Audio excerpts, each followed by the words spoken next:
¿tú crees que hay otra especialidad que tenga más ego que los neurocirujanos? Y si es así, ¿cuál es? Que ciertamente tú eres la creme de la creme.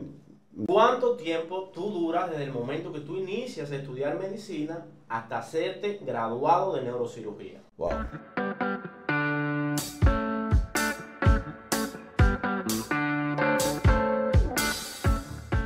Hola gente, yo soy el doctor José Castillo, sean bienvenidos a este nuevo video. En este video tengo un invitado muy especial, el doctor William Cueto, que es un neurocirujano. Ustedes saben, neurocirugía, una alta especialidad, una de las especialidades más cotizadas y codiciadas tanto en República Dominicana como del mundo. William, ¿qué es lo que hay? Todo bien, un placer estar en tu programa, en tu espacio. Un saludo para todos los que te siguen. Claro, claro. William, yo quiero que tú le digas a la gente, para empezar, quién eres tú, de dónde vienes, cómo tú llegaste a ser neurocirujano. Explica un poquito ahí. Claro. Bueno, yo soy el doctor William Eduardo Cueto Zorrilla.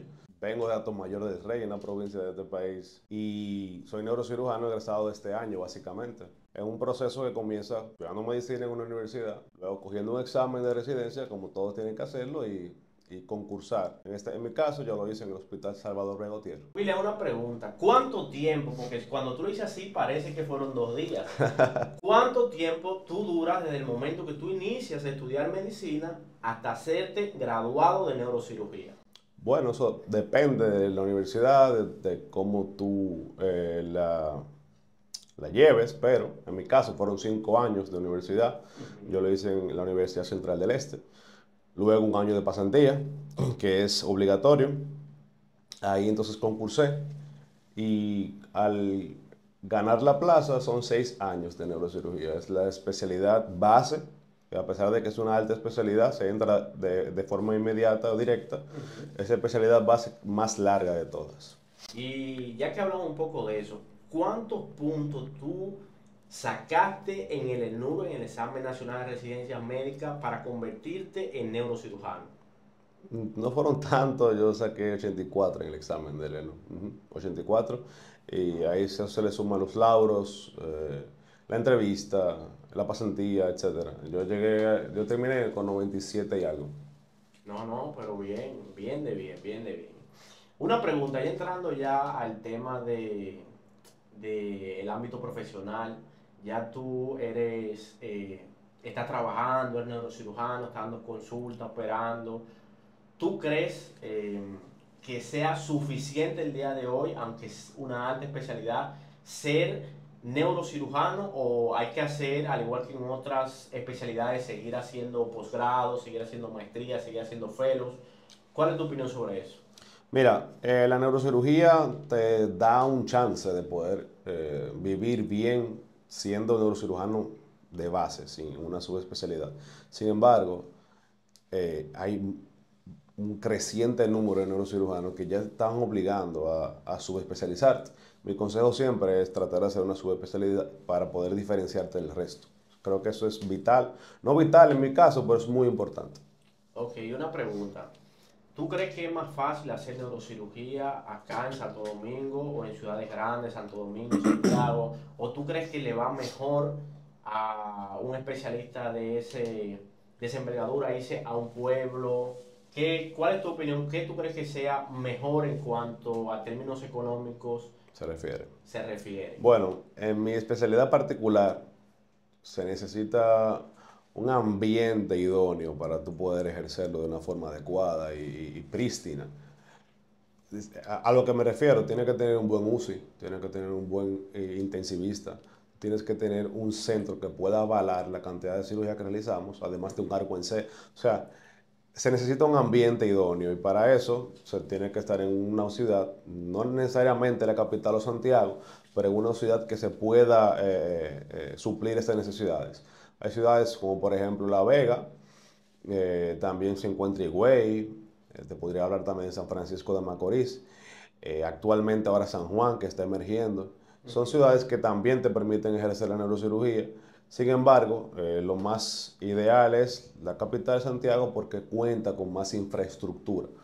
Sí, sí, porque es difícil tú irte a un pueblo donde solamente hay hospitales quizás de segundo nivel Exacto. y los de tercer nivel, viéndolo bien, son más de segundo nivel que de De tercer nivel 2.5. muchas veces. Sí. Entonces solamente viviría de dar consultas y tal, Y hacer y no cierto. es el grueso No. de la economía de un neurocirujano. También se encuentra, bueno, las emergencias, por ejemplo, los accidentes de vehículos de motor, Ujú. que son gran parte de lo que nosotros realizamos en nuestro diario vivir, se pueden realizar en ciertos centros de segundo nivel.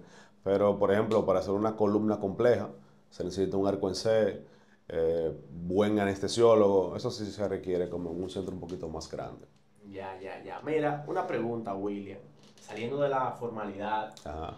¿cuál? Porque todos sabemos que alta especialidad en todas las películas, en todas las series, el neurocirujano es como la persona más top, por decirlo así, en todo el sentido. Ajá. Porque así nos la venden y realmente es mucho de eso. ¿Cuáles son las ventajas que tú tienes tanto dentro del ámbito hospitalario como fuera del hospital de llevar ese prestigio de ser neurocirujano? Bueno, primero que nada, yo quiero aclarar algo. Mi pensar no es el que del que neurocirujano es más top que nadie. Mi Ok, pensar es que cada especialidad cumple un papel y desempeña una función que otra no lo puede desempeñar, por lo cual todas son súper importantes y entiendo que por igual. Ahora bien, como tú bien dijiste, la percepción no es la que va de acorde con mi pensar. La claro. mayoría de gente cree que el neurocirujano es el más inteligente o el más top y eso te da ciertas facilidades con los compañeros, los colegas y hasta los pacientes que creen que ciertamente tú eres la creme de la creme. No compartes a pensar, pero es lo que suele pasar en el diario vivir. La gente cree que tú eres lo más. Ok, ok, ok. ¿Y tú le recomendarías así, porque es como que bonito ver Ujú. esa parte o percibir esa parte y nadie se Habla de lo piense malo. que vamos a llegar ahí? ¿Cuáles son las desventajas de ser neurocirujano? Claro. Mira, como casi toda especialidad quirúrgica, estoy sujeto a que aparezcan emergencias en un horario que no es el más idóneo. Te pueden llamar a las 3, 4 de la mañana. Y en el caso de neurocirugía, el tiempo sí importa porque tiempo es cerebro. Claro. Hablando ya de los traumas, ¿no? Cuando una persona tiene un trauma craneoencefálico, se tiene que actuar de lo más rápido posible. Entonces, en mi caso, yo no puedo darme el lujo de atender la llamada de la emergencia y hacer otra cosa esperando. No, yo tengo que acudir rápidamente. Otra cosa es que en mi especialidad tenemos que lidiar en muchas ocasiones con ciertas morbilidades e incapacidades físicas en los pacientes que quizás otras especialidades no. Además de la mortalidad, que también es un tema. Un tema Un, que vamos a llegar ahí porque es sí, un tema es importante y que tiene un difícil, impacto en uno como persona. claro, porque es difícil que a un dermatólogo se le muera un paciente. No, o Pero que no ingresan pacientes ni siquiera, o sea, es bueno, totalmente diferente. ellos tienen ciertas emergencias con el pénfigo, pero es muy Ujú. difícil. Pero viéndolo así, ¿tú le recomendarías a alguien ser neurocirujano, ya fuera de todo? Tú ves una gente y tú tienes un hijo. Tú pensarle, yo quisiera que mi hijo sea neurocirujano. Particularmente con el hijo, mi pensar es que él haga lo que entienda. Sin Ok, embargo, el que es médico, que va a terminar pronto de la especialidad y quiere hacer una especialidad, perdón, que va a terminar pronto de la universidad y quiere hacer una especialidad, esa persona tiene que estar totalmente claro de lo que quiere, porque si es solamente por el nombre o por el prestigio, entre comillas, que se tiene en la especialidad, no se lo recomiendo. Se tiene que tener una entrega porque es una especialidad bastante exigente. que demanda mucho, Demanda mucho, bastante, mucho de todo, mucha vida, mucha demanda vida. bastante, por eso tiene que quererlo, tiene que gustarte para entonces emprender ese viaje. William, ¿qué es lo mejor que te ha pasado a ti como neurocirujano? Bueno, yo solamente puedo hablar de lo que me pasó en la residencia, porque, Claro, verdad, claro. tengo poco tiempo ya en el plano laboral. Pero en la residencia yo tengo una anécdota, es fuera básicamente de lo que es la neurocirugía, pero cuando nos estábamos graduando en el hospital, se hace un acto, una conmemoración de graduación, de finalización. En el momento en que se mencionó mi nombre fui el más aplaudido y eso me llenó bastante porque no es solamente por la carrera que emprendimos, sino porque 6 años en un hospital hacen que se conozca a todo el mundo y doy fe y testimonio de que por lo menos mi estancia en el hospital fue de agrado de mucha gente y así me lo sin saber. Y eso es lo que más me ha llenado, básicamente. Que me imagino que en el momento de tu graduación tú eras el residente más viejo de ahí, o sea, el que más tiempo tenía en el hospital, Eh, comparándote solamente con el que hizo medicina interna, hizo una no, sub. estaba empatado con algunos que hicieron cardio, porque son 3 años y 3 años. O sea, éramos lo de cardio y yo, básicamente. Sí, sí, gente, Sí, gente bien, gente bien. sí. Una pregunta, ¿y qué? Ya hablamos de lo mejor y lo peor. ¿Qué es lo peor que te ha pasado? No solamente en el ámbito de la cirugía y tal. ¿Qué es lo peor que te ha pasado en el ambiente como neurocirujano, tanto dentro o fuera del hospital? Bueno, tendría que hablar de los fallecimientos de los pacientes, de ciertos pacientes con los cuales tú te encariñas y el desenlace no fue el más favorable. A veces te rompe como persona y tú rompes en llantos. Tendría que hablar de eso, de ciertos pacientes que fallecieron cuando uno no lo esperaba. Y una pregunta, ya que tocamos estos temas tan sensibles, que por lo regular en todas las áreas de la medicina se va creando un mecanismo de defensa, de cada día siento menos cuando me pasan las mismas cosas. Sí, Tema de ciertamente. taquifilaxia, ¿verdad? Eso aplica para todo. Sí, ciertamente. ¿Tú crees que después de 5, 10, 15, 20 años ejerciendo como neurocirujano, todavía tú tengas la misma sensibilidad por los fallecimientos? ¿O siempre hay un fallecimiento que es peor que otro porque a veces no te lo esperas, a veces no está para eso, pero las cosas y los desenlaces se dan? Claro, en 20 años yo entiendo que es inevitable que haya un cambio, uno se hace menos sensible, pero Ujú. sí entiendo que habrán casos que sí te toquen y te marquen porque somos humanos y eso ya es difícil de quitar. Entiendo que va a ser con una menor intensidad, pero sí esporádicamente habrán casos, entiendo que sí. Y una pregunta, ¿esto tú crees que afecte tus relaciones interpersonales, tus amistades con tu familia, vivir? Porque todos somos médicos y a todos se nos fallecen personas, definitivamente. Ujú. Pero creo que no es el mismo impacto de tener un paciente abriéndole El cráneo. todo el cráneo que quizás uno como internista, falleció el paciente de cama uno, ¿entiendes? Sí, sí. Dame tu opinión sobre eso. Que si afecta a mis relaciones interpersonales. Interpersonales, sí. En tu vida diaria. Yo entiendo que quizás en ciertos temas va a salir a relucir un poquito, que somos un poquito más insensibles que los demás con respecto al tema de la muerte, Ujú. porque yo creo entender que la oncología y todos los que trabajan en oncología son los que más de cerca tienen la muerte, pero quitándolos a ellos yo creo que estamos por ahí, por el top. Ok. Entonces, al tener tanto contacto con la muerte, uno se desensibiliza. Eso pudiera ser. Una pregunta, ¿cuánto dura una cirugía de manera regular de un neurocirujano? En promedio. Claro, eso depende de lo que estamos tratando. Los casos de cráneo y los casos de columna no son lo mismo. Y también en columna hay casos más sencillos y otros más complejos. Ok. Hablando, por ejemplo, de una hernia simple, una cirugía podría durar menos de 2 horas, 1 hora y algo. Incluso a veces hasta menos. Hablando de procedimientos cervicales anteriores, tengo entendido que hay ciertos neurocirujanos que se tardan 1 hora, 1 hora y media. Hablando de tumores cerebrales, ya ahí la cosa cambia y se puede extender a 3 4 horas. Pero sí he visto que mucha gente cree que el neurocirujano siempre va a durar 10 y 12 horas. Ese no es el caso, no es la norma ni la regla.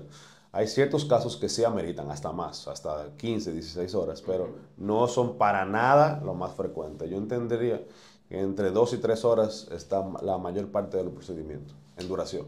Ok, y en cuanto a recuperación, es bien cierto que los pacientes de neurocirugía son un paciente que tiene problemas graves, que Usualmente. amenazan la vida usualmente.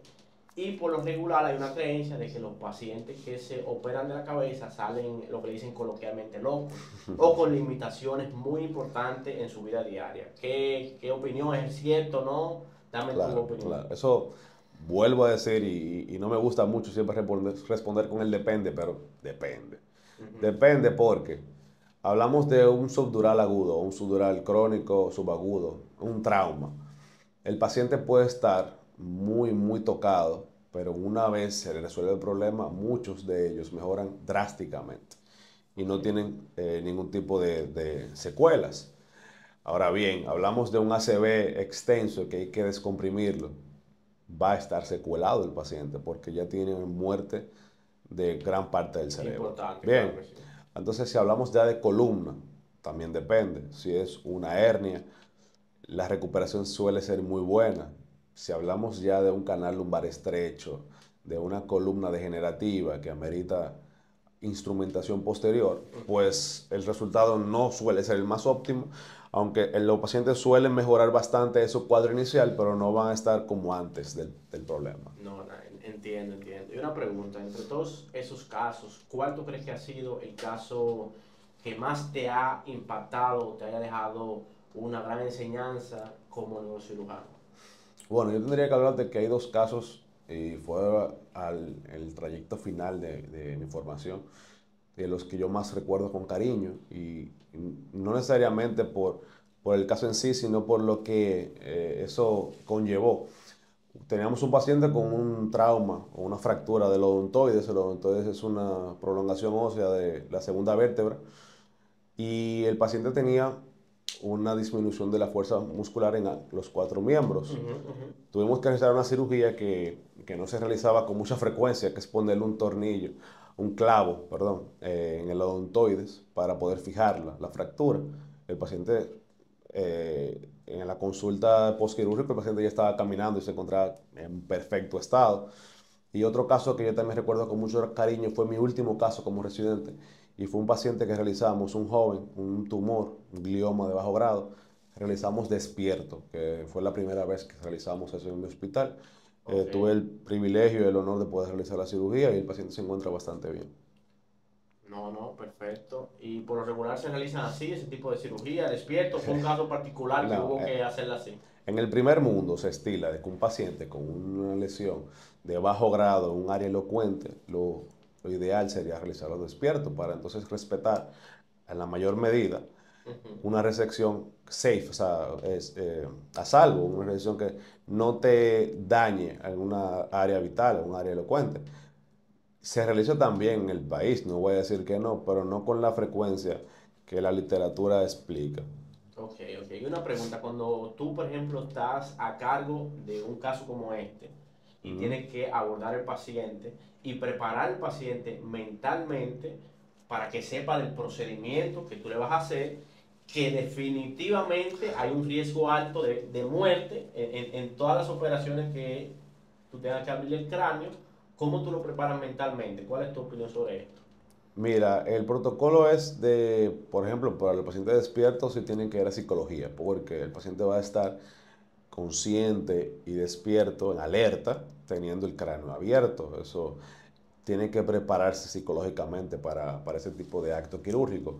Ahora bien, cuando se le explica a un paciente en general, tiene un trauma, tiene un tumor, tiene eh, un problema de columna, pues hay que explicarle de forma detallada lo que puede pasar y cuáles son los beneficios del procedimiento, de lo más claro posible y con la verdad siempre, para Y que el paciente... lo toman bien, por lo Sí, regular. sí, por lo regular lo toman bien.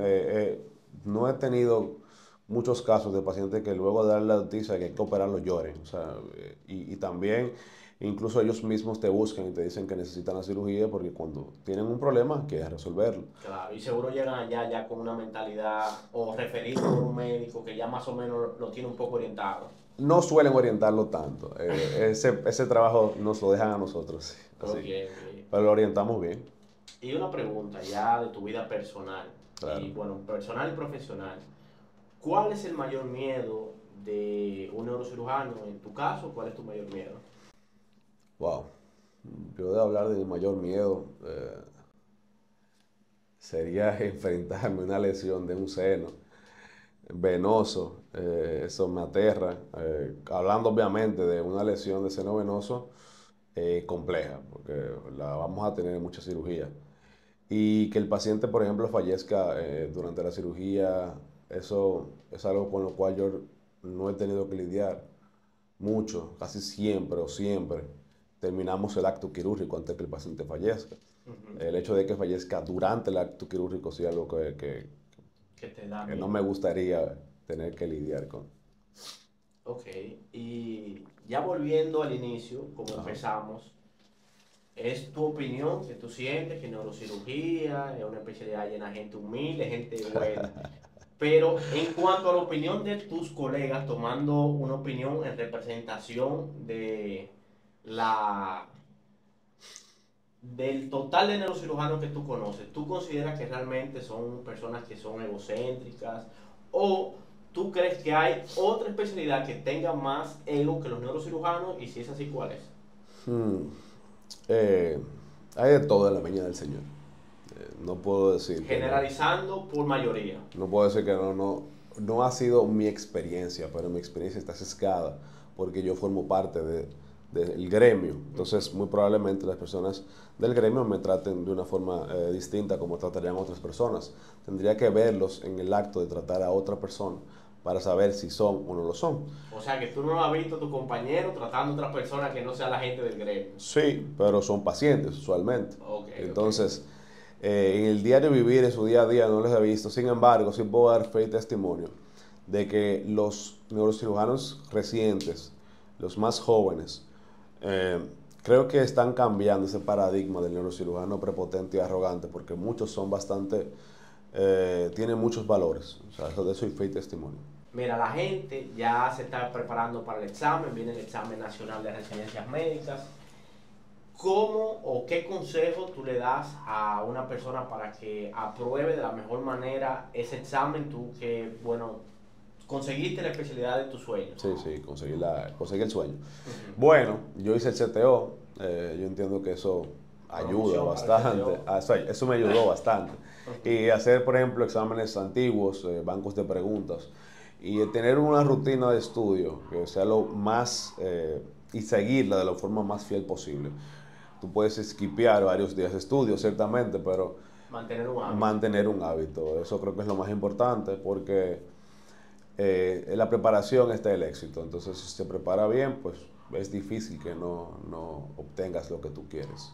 Por favor. Y en el momento del examen, ¿qué consejo de tipo, si no te sabe una pregunta, vuélala, pon la que sea, y hay 99 preguntas más? Es básicamente, yo soy así, yo voy leyendo, si la que no me se lo dejo para lo último. Y termino toda la que yo me sé o creo saber, y luego vuelvo a releer las preguntas que más dudas tengo. No pierdo todo el tiempo en esa pregunta.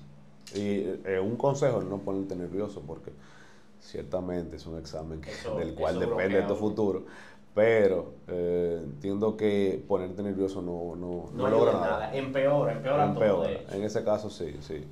Ya para concluir, William, mi amigo, compañero, ¿cuál tú crees? Porque tú sabes que vivimos en un país del tercer mundo, los pacientes siempre andan perdidos. Eso es algo que siempre Hace pasa. falta un poquito ¿Qué de pacientes educación. son los que deben acudir a un neurocirujano y qué paciente debe acudir a un neurólogo? Que eso son dos especialidades que se parecen en muchas cosas. Sí, y ambas se solapan. De hecho, hay áreas grises en la neurología y en la neurocirugía. Por norma general, el neurocirujano trata los traumas, ¿cierto? Por norma general, los neurólogos tratan los accidentes cerebrovasculares.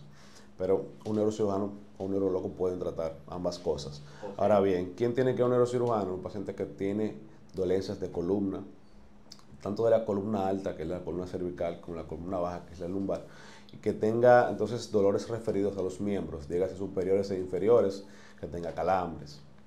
Ya las cefaleas, si no tienen otros signos de alarma, son principalmente tratadas por neurólogos en consulta. Se tendería más o menos los trastornos del movimiento, de Parkinson, las demencias suelen tratarse con el Con neurólogo, neurología, sí. aunque hay trastornos de movimiento que tienen resolución quirúrgica. Entonces, Claro. en ese caso, el neurólogo los referiría. Entonces, básicamente todo lo que sea dolor de la columna para abajo pasa por neurocirugía. Claro, y si se tiene, por ejemplo, focalidad, hay que investigarlo. Lo correcto sería que lo investigara un médico internista, un médico general, Médico clínico, básicamente. haciéndole los estudios del lugar. Y en el caso de que haya un daño estructural a nivel cerebral, por ejemplo, entonces referirlo. Quiero concluir este video con dos cosas.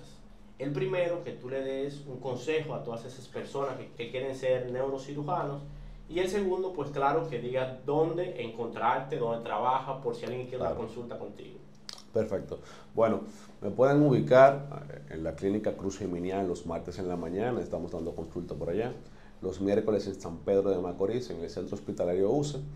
Y los viernes en la clínica Zorrilla Cruz, en Atomayor del Rey. Ahora bien, mi consejo para la persona que quiera ser neurocirujano es que investigue y entienda de que eso es lo que de verdad quiere. Una cosa es querer o gustarte las patologías que tratan y también gustarte el nombre que te dan. Sin embargo, tienes que estar de acuerdo o gustarte el estilo de vida de esa especialidad. Por eso yo entiendo que lo importante para una persona que quiera hacer neurocirugía es que investigue sobre la especialidad y que entre en contacto con alguien, con algún neurocirujano, algún residente, para que pueda vivir un poquito esa experiencia y entender si es lo suyo. Si es lo suyo, pues simplemente darle para adelante. Bueno, pues nada, perfecto. Este fue el podcast, el video con el doctor William Cueto, amigo y compañero, colega. Si les gustó el video, denle like, comenten, compartan. Denle like. Y nada, nos vemos en el siguiente video. Un placer.